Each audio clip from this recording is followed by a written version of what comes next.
Hello students, last lecture में हमने isochoric process के बारे में देखा था। अब तक के हमने चार का कंप्लीट कर दिए हैं, जिसमें तीन बोले तो आइसो थर्मल प्रोसेस, आइसोबोरिक प्रोसेस और आइसोकोरिक प्रोसेस।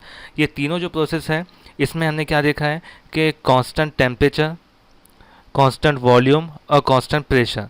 ठीक है, ये तीनों को हमने क्या किया था, अब तक के कांस्टेंट रखा था। अब हमने क्या किया है, एडियाबैटिक प्रोसेस। ये बहुत ही इंपॉर्टेंट प्रोसेस है। ठीक है, इसमें हम क्या करेंगे, जो इंटरनल एनर्जी है वो हमारी ज़ीरो होगी। ठीक है, जो भी आपकी इंटरनल एनर्जी होगी, फॉर एग्जांपल ये एक सिस्टम है और सिस्टम के अंदर जो भी आपका मटेरियल है, ठीक है, उसकी जो इंटरनल एनर्जी है, जो एनर्जी गेन या एनर्जी लॉस, इसमें कुछ नहीं होगा। ठीक है, यहाँ पे देखिए, in this process during which there is no transfer of heat out to the system.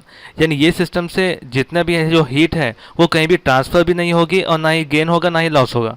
तो इस प्रोसेस में क्या हो जाएगा, आपका जो क्यू है वो क्यू हमेशा आपका ज़ीरो होगा, यानी क्यू आपका कांस्टेंट होगा। ओके, तो हमको पता है कि अगर हमने फर्स्ट लॉ देखे अगर थर्मोडायनेमिक का, तो delta U is equal to Q minus W होता है। और जब हमारे पास क्यू जीरो है तो हमारे पास इंटरनल एनर्जी जो है, आपका इंटरनल एनर्जी आपकी Q delta U is equal to minus W, मतलब आपका वर्क डन हमेशा नेगेटिव होगा। ठीक है, आपका वर्क डन क्या आएगा, हमेशा नेगेटिव होगा। इसमें देखिए एक चीज़ है, सीपी और सीवी का हम यूज़ करेंगे। यहाँ पे जो प्रोसेस आएगा वो ग्यामा, ये जो आर की तरह दिखेगा वो गामा होगा। ठीक है, तो गामा क्या होगा, इसका रेशो होगा सीपी बाय सीवी। इसको अच्छे से याद रखिए, सीपी बाय सीवी इसका रेशो होगा। तो सीपी क्या है, specific heat at constant pressure, specific heat at constant volume. तो गामा हमेशा हम जो यूज़ करेंगे specific heat at constant pressure और specific heat at constant volume पे हम यूज़ करेंगे। ठीक है, तो यहाँ पे हमको क्या है, एडियाबैटिक रेशो भी कहते हैं। ये गामा जो है, ये गामा को हम एडियाबैटिक रेशो भी कहा जाता है, या सीपी और सीवी का जो रेशो है उसको हम एडियाबैटिक रेशो भी कहते हैं। ठीक है, अब इसके ऊपर एक डेरिवेशन है, वो डेरिवेशन देखेंगे हम। तो चलिए आते हैं डेरिवेशन की तरफ। तो हमें पता है कि इंटरनल एनर्जी क्या होती है, delta U is equal to C V delta T. ठीक है, ये हमको पता है। अब हमको पता है डेल्टा वी क्या है। अभी अगर हमको वर्क डन मालूम करना है तो हमको पता है वर्क डन का फॉर्मूला क्या होता है, W is equal to integration of V I to V F P D V. Okay, initial से वॉल्यूम, इनिशियल से फाइनल वॉल्यूम तक के, और पी डी वी। तो यहाँ पे देखिए एक ऑब्जेक्ट से दूसरे ऑब्जेक्ट तक जितना भी जो वर्क हो रहा है एक पॉइंट से दूसरे पॉइंट तक का, तो हर एक पॉइंट का हम क्या करेंगे, उसका वर्क ऐड कर देंगे। तो लिमिट यहाँ पे पुट करेंगे, इनिशियल से फाइनल की यूनिट, फाइनल की यूनिट हमने पुट कर दिए, लिमिट पुट कर दिए, तो हमको टोटल वर्क डन मालूम हो जाएगा। ठीक है, तो यहाँ पे देखिए अगर हमको इसको गामा के फॉर्म में लिखना है तो हम क्या करेंगे, V I to V F P V raise to gamma D V by V raise to gamma. तो यहाँ पे देखिए हमने क्या किया है, वी रेस टू गामा से क्या किया है, मल्टीप्लाई और डिवाइड किया है इस इक्वेशन को। ठीक है, मल्टीप्लाई और डिवाइड करने के बाद हमको क्या मिला है, ये इक्वेशन मिला है। अब अगर हम देखेंगे P V raise to gamma जो है वो हमारा कांस्टेंट टर्म होता है।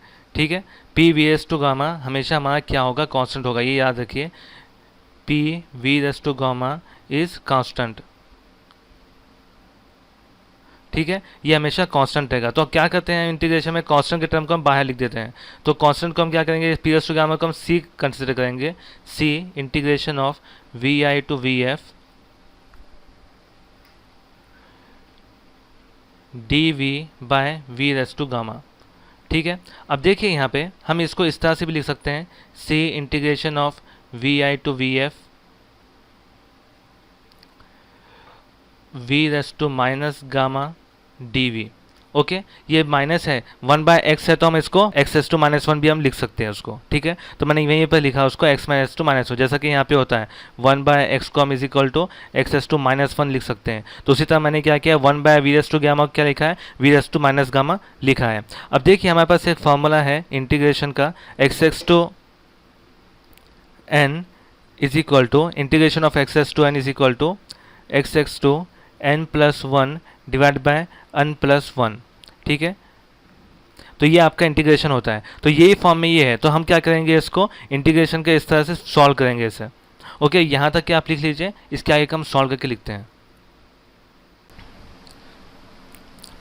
ओके, तो अभी हमारा इक्वेशन बना था C into in bracket integration of V I to V F V raise to minus gamma D V, और यहाँ पे मैं वैल्यू थी हमारी W। Okay, W is equal to, अब इसको सॉल्व करेंगे हम, इसको कांस्टेंट था बाहर लिख दिए, अब इसको सॉल्व करना स्टार्ट करेंगे। सॉल्व इसी तरह करेंगे, एक्स एस टू एन रहा, अगर हमारा एक्स एक्स टू एन रहा तो हम क्या कहते हैं, X as to N plus one लिखते हैं। Integration of X as to N हमारा X as to N plus one होता है, तो हम क्या करेंगे इसी तरह से इसको यहाँ पर लिखेंगे, W is equal to C into in bracket V raise to minus gamma plus one divided by minus gamma plus one, और उसके लिमिट आएंगे V I to V F. ठीक है, अब हम क्या करेंगे, इसकी लिमिट इसमें पुट कर देंगे, W is equal to C into in bracket,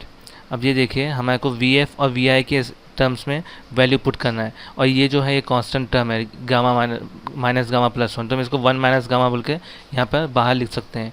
one minus gamma is equal to, ये गामा है देखिए, one minus gamma is equal to, अब इसकी जगह वैल्यू पुट करेंगे, पहले वी एफ की फाइनल वैल्यू पुट करेंगे, V F raise to minus gamma plus one को हम क्या लिख सकते हैं, वन माइनस गामा। ठीक है, one minus gamma minus V I raise to one minus gamma. ठीक है, सिंपल था, यहाँ तक हमको लिखना है, हमने यहाँ पे लिख दिया। उसके बाद हम क्या करेंगे, इसको वन डिवाइड के फॉर्म में लिखेंगे। अब हमको पता है यहाँ पे देखिए कि अगर x है तो इसको अगर हमको वन बाय एक्स, अगर हमको इसको लिखना है तो वन बाय एक्स है तो हम इसको x x to minus one लिख सकते हैं, और x है तो x x to minus one by x x to minus one लिख सकते हैं। तो इसी तरह हम यहाँ पे क्या करेंगे, c divide by one minus gamma in bracket, इसको इसी तरह लिखेंगे one divided by V F. अब इसको माइनस से मल्टीप्लाई कर देंगे तो क्या बन जाएगा, माइनस माइनस प्लस हो जाएगा, यानी gamma minus one minus as it is one divided by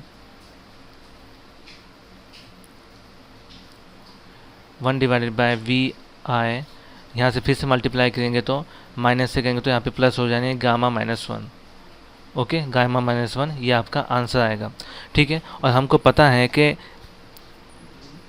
P V raise to gamma जो होता है वो हमारा क्या होता है, कांस्टेंट होता है। ठीक है, वो कांस्टेंट होता है।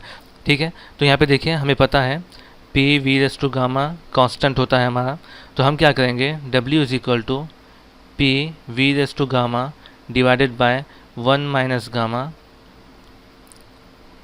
One divided by V F S to gamma into V F S to minus one divided by V I raise to gamma into V I raise to minus one. ठीक है, ये इस तरह से हमने इसको लिखा है। अब ये देखिए ये मैंने किस तरह से लिखा है। ठीक है, तो यहाँ पे देखिए अगर आपने मैथमेटिकली देखें x x to M minus one M minus N है, तो हम इसे कैसे लिख सकते हैं, x x to M into x x to minus N, इस तरह से हम इसको लिख सकते हैं। तो मैंने क्या किया है, इसको इसी के फॉर्म में था तो हमने क्या किया, इसी का यूज़ करके मैंने इसे इस फॉर्म में लिखा हूँ। ठीक है, अब नेक्स्ट क्या करेंगे, हम इसको सिंप्लीफाई करेंगे।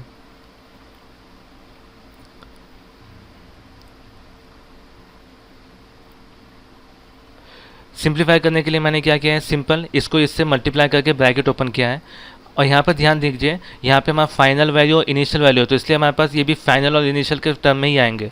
ठीक है, तो यहाँ पे आ जाएगा P F V F raise to gamma divided by V F S to gamma into V F S to minus one minus P I V I S to gamma divided by V I S to gamma into V I S to minus one.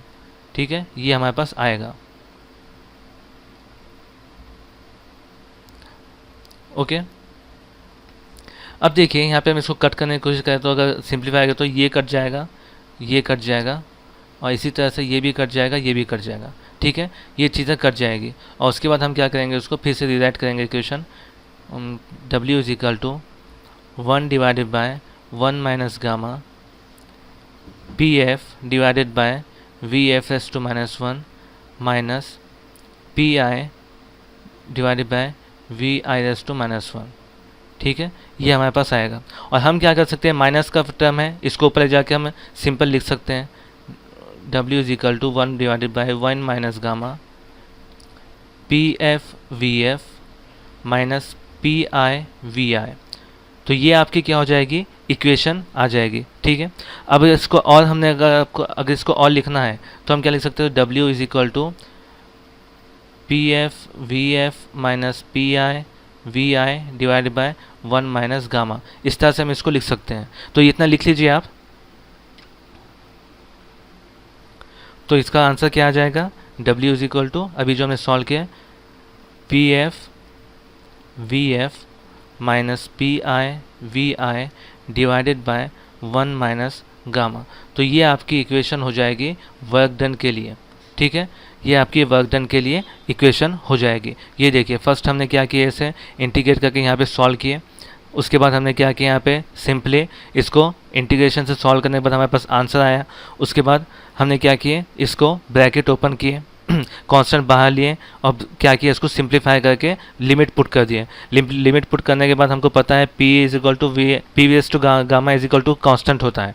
तो हम क्या करें, उसको constant की जगह C put कर दिए और उसके इस तरह से सॉल्व किए। तो हमारे पास फाइनल ये इक्वेशन मिल गई है। अगर हमको इन टर्म्स ऑफ टेम्परेचर देखना है, हाँ, इन केस ऑफ टेम्परेचर देखना है, ठीक है, अगर हमको टेम्परेचर के फॉर्म में देखना है तो सिंपल हमको पता है कि PV जो है वो होता है nRT।